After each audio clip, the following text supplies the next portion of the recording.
ओम नमो भगवते वासुदेवाय। सभी का स्वागत है कृष्णा डिवोशन चैनल पर। और आप सभी आज के वीडियो में श्रवण करने वाले हैं मोक्षदा एकादशी व्रत की कथा। तो आइए श्रवण करते हैं। महाराज युधिष्ठिर भगवान से कहने लगे कि जो मार्गशीर्ष माह के शुक्ल पक्ष की एकादशी आती है, मुझे उसके बारे में बताएं और इसका क्या विधान है, इसकी क्या विधि है और इस व्रत को करने से किस फल की प्राप्ति होती है। भगवान आप मुझे बताएं। भगवान श्री कृष्ण कहते हैं कि मार्गशीर्ष माह के शुक्ल पक्ष में जो एकादशी आती है उसे मोक्षदा एकादशी कहा जाता है। यह व्रत मोक्ष देने वाला, चिंतामणि के समान सब कामनाएं पूर्ण करने वाला है। इसे करके आप अपने पूर्वजों के दुखों को भी खत्म कर सकते हैं। तो इसकी कथा मैं आपसे कहता हूँ, आप ध्यानपूर्वक सुने। मोक्षदा एकादशी व्रत की कथा। गोकुल नाम के नगर में विखानस नाम का एक राजा राज्य करता था।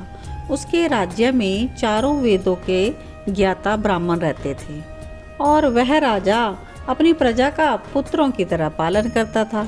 एक बार रात्रि में राजा ने स्वप्न देखा कि उसके पिताजी नरक में हैं। तो यह देख उसे बड़ा आश्चर्य हुआ।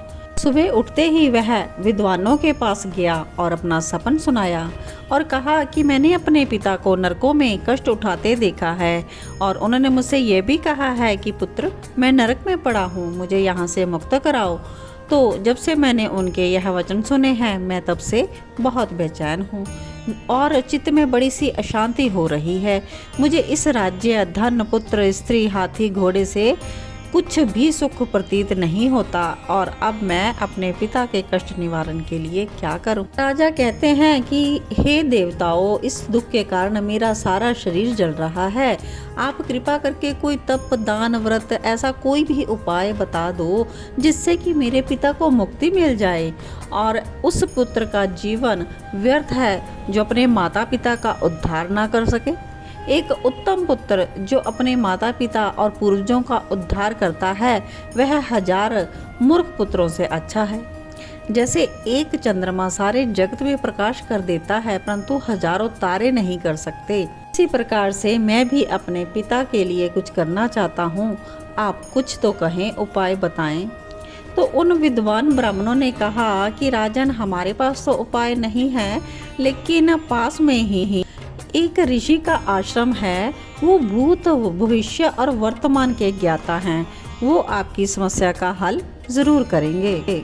ऐसा सुनकर राजा मुनि के आश्रम पर गया। उस आश्रम में अनेक शांतचित्त योगी और मुनि तपस्या कर रहे थे। उसी जगह पर्वत पर मुनि जी बैठे थे। राजा ने मुनि को दंडवत प्रणाम किया। मुनि ने राजा से उसकी कुशलता पूछी। राजा ने कहा कि मेरे राज्य में सब कुशल है, लेकिन मेरे चित्त में अत्यंत अशांति होने लगी है। और ऐसा सुना जब मुनि ने, तो उन्होंने आंखें बंद की और वो विचारने लगे। तो फिर अपने आप ही वो बोले कि मैंने योग बल के जान लिया है कि तुम्हारे पिता के कुकर्मों को जान लिया है। उन्होंने पूर्व जन्म में कामातुर होकर एक पत्नी को रति दी थी, किंतु सोत के कहने पर दूसरे पत्नी को ऋतुदान मांगने पर भी नहीं दिया। उसी पाप कर्म के कारण तुम्हारे पिता को नरक में जाना पड़ा है। तब राजा ने कहा, तो आप मुझे इसका कोई उपाय बताएं। मुनि बोले, मार्गशीर्ष एकादशी का उपवास करें और उस उपवास के पुण्य को अपने पिताजी को संकल्प करके दे दे। इसके प्रभाव से आपके पिता की अवश्य नरकों से मुक्ति होगी। मुनि के यह वचन सुनकर राजा अपने महल में आ गए और यहाँ आकर उन्होंने अपने कुटुंब के सहित मोक्षदा एकादशी के व्रत का पालन किया और इस उपवास का पुण्य अपने पिता के निमित्त अर्पण कर दिया। व्रत के पुण्य के प्रभाव से उसके पिता को मुक्ति मिल गई और स्वर्ग में जाते हुए वो अपने पुत्र से कहने लगे, तुम्हारा कल्याण हो। और यह कहकर स्वर्ग की ओर चले गए। तो मार्गशीर्ष मास की शुक्ल पक्ष की मोक्षदा एकादशी का जो भी व्रत करते हैं, उनके समस्त पाप नष्ट हो जाते हैं। इस व्रत से बढ़कर मोक्ष देने वाला कोई भी व्रत नहीं है और इसी दिन गीता जयंती मनाई जाती है। यानी इसी दिन भगवान श्री कृष्ण ने भगवत गीता का उपदेश दिया था। इसीलिए यह धनुर्मास की एकादशी भी कहलाती है। इसलिए इस एकादशी का महत्व तो कई गुना और भी बढ़ जाता है।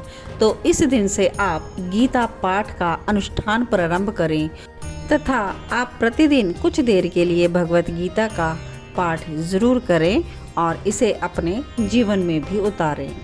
तो आप मोक्षदा एकादशी के दिन व्रत ज़रूर करें और गीता जयंती के लिए आप भगवत गीता का पाठ ज़रूर करें और भगवान श्री कृष्ण की कृपा पात्र ज़रूर बनिए। इन्हीं शब्दों के साथ आज के वीडियो को विश्राम देते हैं। आप सभी का दिन मंगलमय हो। जय श्री कृष्ण।